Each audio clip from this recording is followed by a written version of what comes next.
c'est de loin, ben pas de loin, non, mais c'est vraiment mon personnage préféré de Joe Roberge. On accueille aujourd'hui le fameux Baptiste qui est là avec nous. Conteur de légende, mes hommages les cassés du temps des fêtes avec leur visole laudé. C'est moi, Baptiste Tijaune, fils d'un Percy et d'une merguez. Oh. Ce qui fait de moi quelqu'un d'exotique qui te laisse un arrière-goût en lendemain. Excusez, les vacances arrivent. C'est le mot de père et de mère. Non, une merguez, c'est extraordinaire. Un Percy d'une merguez. Ah, je t'écite vrai comme la draft devant un show qui pue quand t'approches un métro, puis là, t'ouvres sa Christie de porte-papillon, puis là, t'as une draft qui pue. C'est coudon, qu'est-ce que vous faites cuire là-dedans, la STM? De la marde sur un tas de cheveux de caoutchouc brûlé. Ah. Excusez-moi, je m'écarte comme une fille de joie. Ben voyons. Là, je me lance dans mon histoire. Une histoire qui m'a été racontée par mon grand-père. Un grand-père qui se tapait des morceaux de styromousse parce qu'il manquait des dents. Oui, quand il faisait face au vent, ben comme il faut, ça scillait entre ses fentes. Si tu portais attention, t'entendais mes aïeux. OK. Installez-vous, je pars ça. C'est l'histoire de Guy Grandgalet et Rénald leur nifleux. Deux bêtes de freak show qu'un cirque de gitans promenait de village en village au Québec. La nuit tombait comme un rideau de goudron, puis les deux énergumènes montaient sur des caisses de liqueur qui rient, puis le monde les entourait, puis riait. Puis c'est pour ça qu'on a appelé les bouteilles qui rient. Oui, ils montaient dessus dans le freak show, tout le monde les pointait du doigt, puis riait. Parce que... Faut savoir qu'il n'y avait pas occupation double dans ce temps-là. Puis les pendaisons de bandits, c'était plus à mode.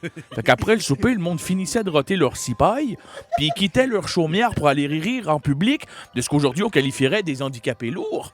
C'était ça l'époque. Ben, avant de juger, gars, sache que dans ce temps-là... Non, mais pour vrai. Dans ce temps-là, c'était pas facile. Il y avait juste 3 affaires pour se faire du fun. 1, jouer aux cartes. À un moment donné, t'avais fait le tour. 2, monter à bonne femme dans ses chaleurs. Mais prendre le guess d'avoir une 14e bouche à nourrir. Ou 3, le grand classique de l'espèce humaine, la méchanceté envers ce qui était différent. Ah, c'est triste. Ce qui nous ramène à nos 2 grands gaillards.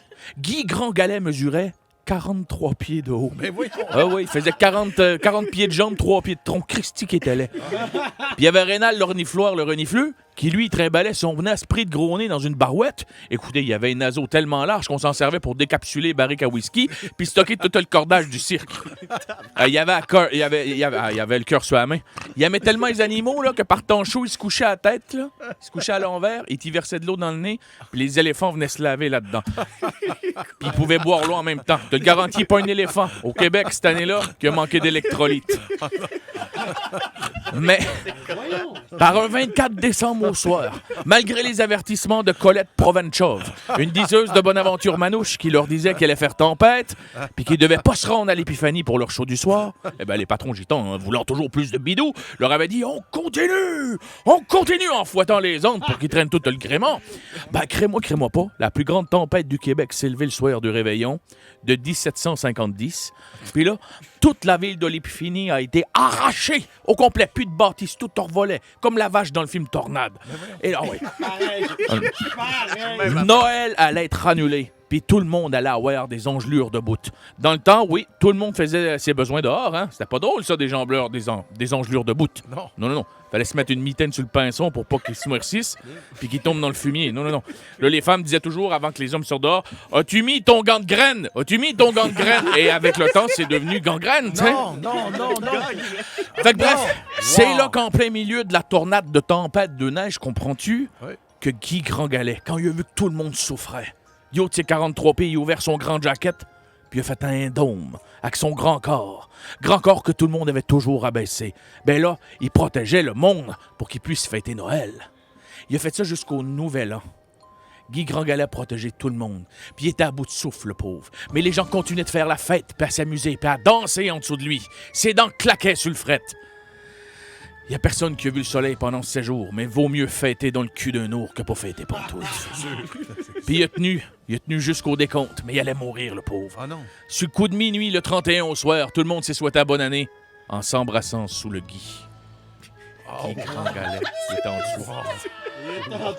Et son ami de toujours, Rénal Lornifleux, dansait sous le son des dents de son chum qui claquait en mourant.